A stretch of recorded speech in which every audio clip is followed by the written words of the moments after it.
기도하겠습니다. 그러므로 주께서 친히 징조를 너희에게 주실 것이라.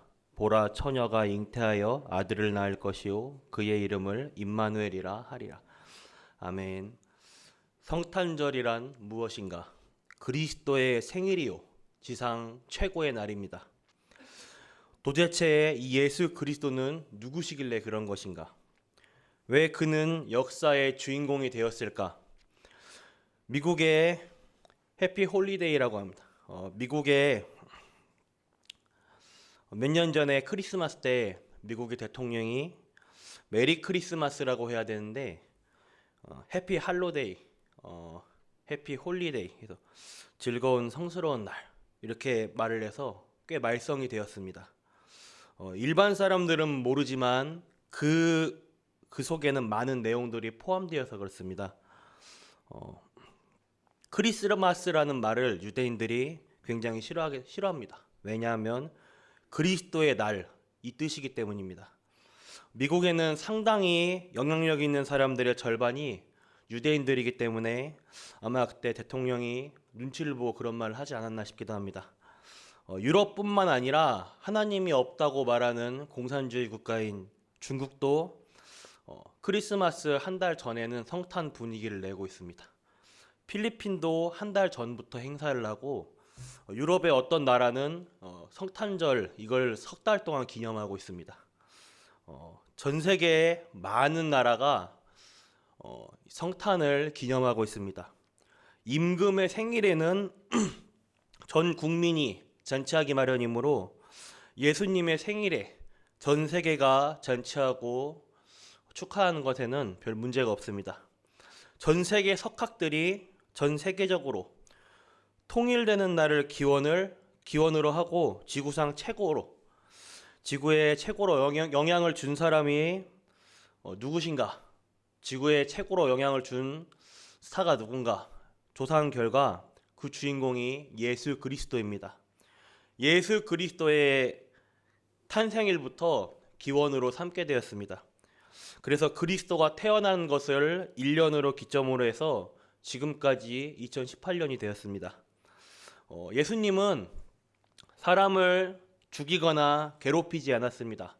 많은 전쟁의 영웅처럼 많은 사람들을 죽이지도 않았습니다. 그런데 전 세계에 가장 큰 영향을 주셨습니다. 예수님은 글이나 시, 편지를 쓴 적이 없습니다.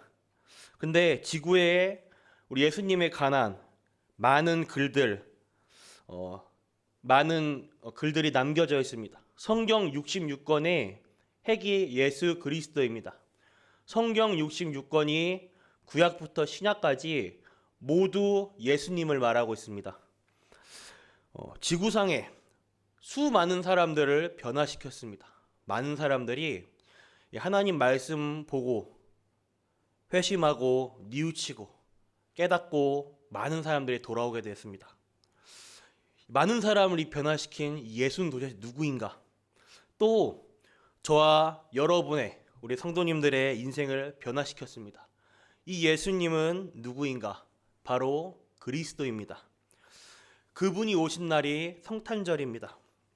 성탄절은 첫째, 죽기 위해 태어난 한 남자의 생일입니다.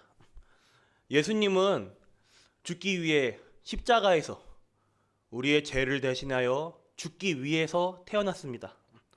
로마 속국 시절 호정령으로 고향에 내려가다가 베들레헴 마국간에서 태어나셨습니다. 출생 30년 이후 혜성같이 나타나 3년 동안의 공생의 사역에서 엄청난 반향을 일으켰습니다.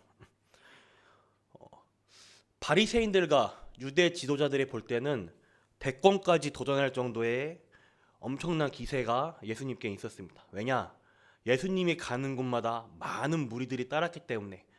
바리새인들과 사두개인들, 유대 지도자들도 처음엔 예수님께 호의적이었습니다. 왜냐? 정치적인 목적으로 예수님께 다가갔는데 예수님한테 다가갈 때마다 욕을 얻어먹고 그러니까 나중에 돌아섰어요. 반대로 예수님을 보니까 다른 사람들이 너무 많고 정치적으로 자기들이 불리하니까 이 예수님을 죽이려고 나중에 모의까지 합니다. 이 유대인 지도자들은 결국에 예수님을 종교 재판으로 결국 십자가형에 처하게 만들었습니다. 그런데 이 예수를 죽이면 끝일 줄 알았는데 더 큰 문제들이 일어났습니다. 왜냐? 예수님은 부활하셨고 전 세계에 그리스도인이 더더욱 넘치게 되었습니다. 그리고 기도의 역사, 수많은 사도행전 속에 보면 많은 역사들, 예수님은 죽으시고 부활하신 이후에 더더욱 이 영향력이 더 크게 전 세계에 영향을 주게 되었습니다. 그리고 이 예수님은 긴 세월 동안에 구약 성경 66권이 긴 세월 동안에 여러 저자들에 의하여 쓰여졌습니다. 근데 여러 저자들에 의하여 쓰여진 모든 구약 성경이 성경 한 구절 한 구절 전부 다가 이 예수님을 예언하고 있습니다. 그 성경이 통일되게 예언되었던 주인공의 탄생일이 성탄절입니다. 예수님의 죽음 이후 더 큰 역사가 일어나고 세계가 변화되었고 복음이 들어간 나라마다 살아나게 되었습니다. 두 번째입니다. 예수님이 이 땅에 오신 날은 사단의 권세를 완전히 꺾기 위해 구세주가 오신 날입니다. 예수님의 탄생은 사탄, 지구상의 사탄 마귀, 지구상의 초비상이 난 날입니다. 그리고 예수님의 탄생일은 모든 재앙을 해결하는 날입니다. 모든 사단, 흑암의 권세를 완전히 꺾는 날입니다.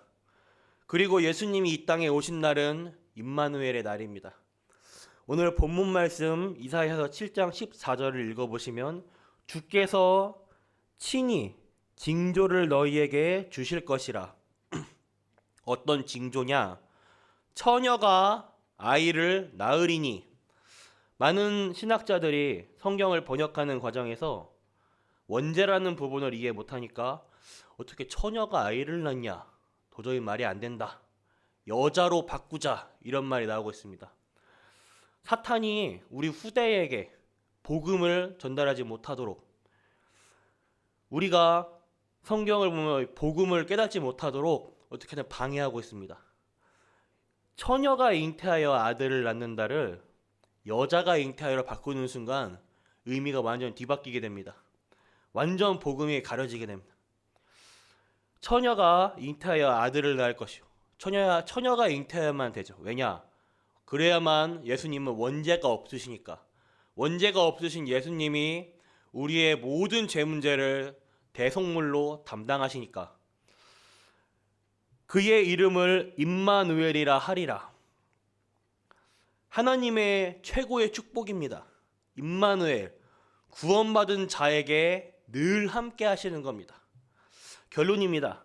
우리가 이 임마누엘이라는 축복을 가지고 있으면 세 가지 축복이 옵니다. 가보면 미리 응답이 와 있고 또 원수와 싸우지 않고도 이기게 됩니다.